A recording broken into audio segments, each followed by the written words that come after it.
මේ වෙන විට කාලගුණ විද්‍යා දෙපාර්තමේන්තුව වාර්තා කළා තියෙනවා වර්ෂා සහිත තත්ත්වයේ යම් වැඩිවීමක් අපේක්ෂා කරන බව ආද දිනේ සිට විශේෂයෙන්ම ඊසාන දිග මෝසම ක්‍රියාත්මක වෙනවා. උතුරු මැද නැගෙනහිර ඇතුළේ පළාත් රැසක වැසි තත්ත්වයන් අපේක්ෂා කරනවා.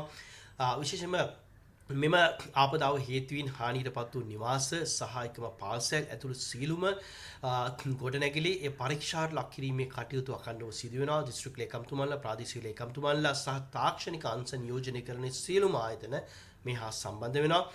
එකම සහන වැඩපිළිවෙල අඛණ්ඩව ක්‍රියාත්මකයි.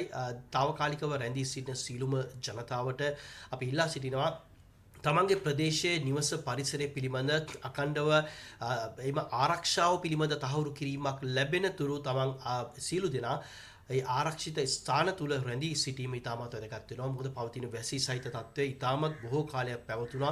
මේ සුළුකුණාට තත්ත්වයේ සමගම විශාල වැසි ප්‍රමාණයක් සහ එම පස්සේ ඉතාමත්ම සන්තෘප්ත භාවයක් ඇති වුණා. කුඩා වර්ෂාවකින් පවා මේ තත්ත්වය නැවත වතාවක් සක්‍රිය විය හැකි වෙනවා. රතු නිවේදනය නිකුත් කළ තියෙන ස්ථාන වලින් తాවකාලික ඉවත් වීම ඉතාමත් වැදගත් වෙනවා.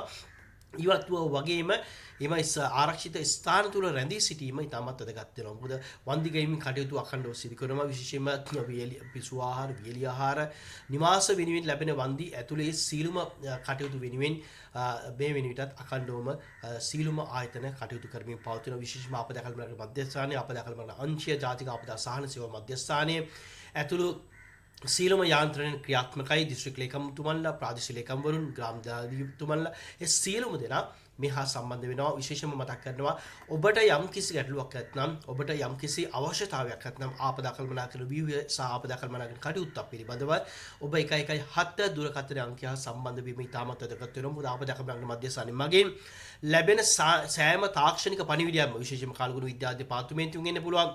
ජාතික ගොඩනැගිලි පරීක්ෂණ ආයතනයෙන් වෙන්න පුළුවන්.